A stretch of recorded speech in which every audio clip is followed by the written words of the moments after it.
Assalamualaikum warahmatullahi wabarakatuh. Perkenalkan, nama saya Muhammad Fahri Akbar Maulana, asal sekolah SMA Negeri 1 Malembanggang.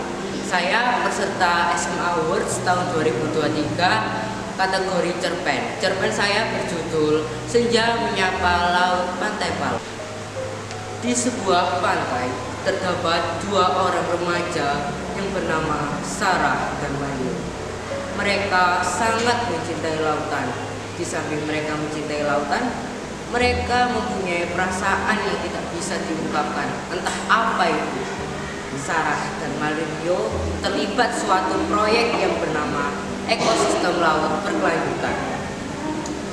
Proyek tersebut terpaksa dihentikan karena laut sudah tercemar oleh limbah nuklir. Di samping permasalahan laut tersebut, terdapat sebuah problematika yang sudah menunggu Mario di depan mata. Penasaran dengan problematika yang dihadapi Mario? Ayo baca cerpen saya yang berjudul Senja Menyapa Laut Pantai Palu. Sekian dari saya. Wassalamualaikum warahmatullahi wabarakatuh.